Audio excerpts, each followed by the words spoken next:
Hello दोस्तों, स्वागत है मेरे YouTube channel math with me 99 में।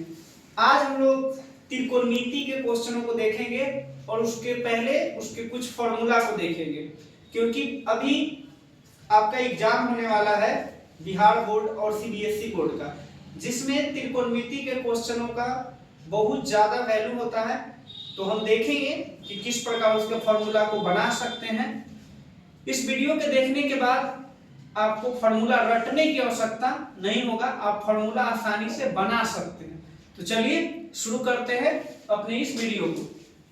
देखिए, जब भी त्रिकोणमिति की बात आती है तो त्रिकोणमिति में कभी भी जो बनता है राइट एंगल बनता है। राइट एंगल यानी कि समकोण त्रिभुज बनता है।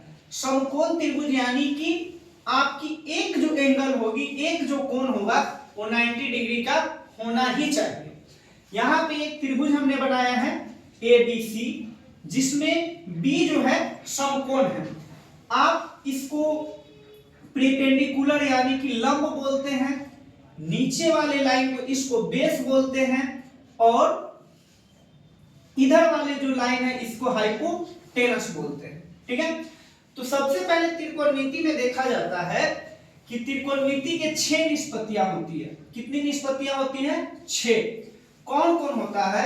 तो आपके पास होता है साइन थीटा, एक होता है कॉस थीटा, एक होता है टैन थीटा, उसके बाद होता है कॉट थीटा, उसके बाद आपका होता है सेक थीटा, और उसके बाद सबसे लास्ट में जो होता है वह होता है कोसेक थीटा।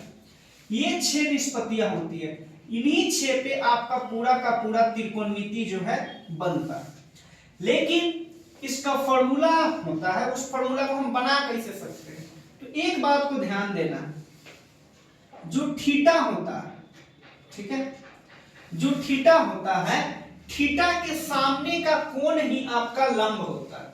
ठीक है, जैसे ये थीटा है, इस थीटा के सामने ये एंगल बनेगा, तो ये वाली जो भुजा है AB भुजा है, यही लंब होता है। और जो 90 डिग्री का एंगल बनता है उसके सामने जो भुजा होगी वही कर्ण होता है, यानी कि हाइपोटेनस।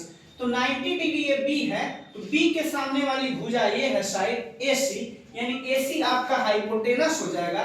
जबकि थीटा हमने C एंगल को माना, तो थीटा के सामने ये AB भुजा है, और ये जो है AB आपका परपेंडिकुलर हो जाएगा।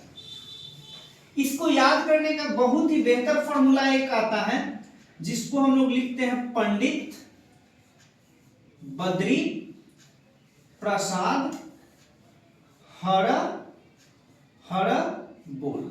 ठीक है, आपको इतना ही याद रखना है, इसी से आपकी सारी चीजें क्लियर होगी। यानी कि इसको हम लिखेंगे साइन थीटा, ये हो जाएगा कॉस थीटा, ये हो जाएगा टैन थीटा, ये हो गया कॉट थीटा, ये हो गया आपका सेक थीटा, और ये हो गया आपका कोसेक थीटा। अब देखिए, हमने लिखा साइन थीटा बराबर होता है P/H। साइन थीटा और P/H यानी परपेंडिकुलर बटा हाइपोटेनस। ठीक है, इसके बाद कॉस थीटा को हमने लिखा B/H यानी बेस बाय हाइपोटेनस। इसके बाद है टैन थीटा को हम लिखेंगे P/B यानी परपेंडिकुलर बाय बेस। अब ये 3 अगर आपको याद है, न भी याद है तो कोई दिक्कत नहीं, ये टेबल तो याद ही रहेगा। कॉट को आप पलट दीजिएगा तो B/P बेस बाय परपेंडिकुलर, और सेक को पलटिएगा तो हाइपोटेनस बाय बेस, और कोसेक को पलटिएगा तो हाइपोटेनस बाय परपेंडिकुलर। ये 6 होती है। इसे आप इस टेबल के सहायता से बिल्कुल आसानी से याद कर सकते हैं। ठीक है, ये थीटा है, अगर मानते हैं हमने लिखा यहाँ साइन थीटा और P/H, यानी थीटा हमने इसको माना, तो थीटा के सामने का एंगल परपेंडिकुलर है, तो ये परपेंडिकुलर हो गया, और बेस ये है, तो साइन थीटा बराबर P/H हो गया। ये 6 फॉर्मूला है जो कि बेसिक है।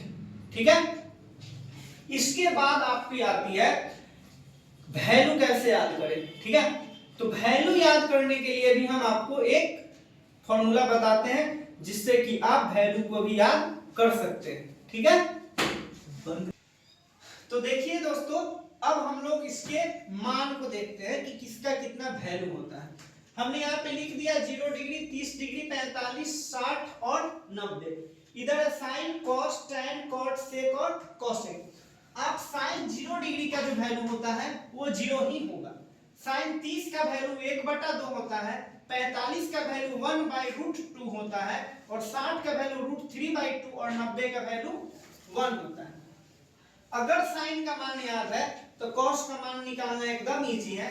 साइन का अपोजिट होता है कॉस, यानी कि कॉस 0 डिग्री का वैल्यू 1 होगा, ठीक है। और कॉस 30 डिग्री का वैल्यू √3/2 होगा और 45 का वैल्यू सेम ही रहेगा, जितना साइन में होगा उतना ही कॉस में। और कॉस 60 का वैल्यू 1/2 होगा और 90 का वैल्यू 0 होगा। तो आप यहाँ देख सकते हैं कि इसी को हमने पलट दिया है, उल्टा करके लिख दिया, तो ये बढ़ गया कॉस। अब बात करते हैं टैन की। टैन में टैन जो होता है वो 0 का वैल्यू कितना होता है, तो आपका टैन 0 का वैल्यू हो जाएगा 0। टैन 0 का 0। टैन 30 का वैल्यू 1/√3, टैन 45 का वैल्यू 1, टैन 60 का वैल्यू √3 और टैन 90 अपरिभाषित होता है। अब टैन याद है तो कॉट याद करने की आवश्यकता नहीं है, इसको आप पलट दीजिएगा तो ये हो जाएगा 0 का वैल्यू अपरिभाषित, कॉट 30 का वैल्यू हो जाएगा √3, ये 1, ये 1/√3 और ये वाला हो जाएगा आपका 0। अगर आपको सेक याद है तो आप कोसेक का भी वैल्यू बता सकते हैं। सेक का जो वैल्यू होता है, सेक का हो जाएगा आपका 1, सेक 0 हो जाएगा 1, उसके बाद हो जाएगा 2/√3, उसके बाद जो हो जाएगा वो हो जाएगा √2 और उसके बाद वाला हो जाएगा 2 और ये हो जाएगा अपरिभाषित। उसी प्रकार कोसेक का निकालिएगा तो अपरिभाषित ये हो जाएगा 2, उसके बाद हो जाएगा √2, 2/√3 और ये हो जाएगा आपका 1। तो आप एग्जाम देने अगर जा रहे हैं तो आपको वैल्यू तो याद होना ही चाहिए, ठीक है। अगर वैल्यू याद है, ठीक है, तो आप आसानी से नंबर ला सकते हैं। तो हम मिलते हैं अपने अगले वीडियो में और इसके साथ और कुछ फॉर्मूला को लेकर।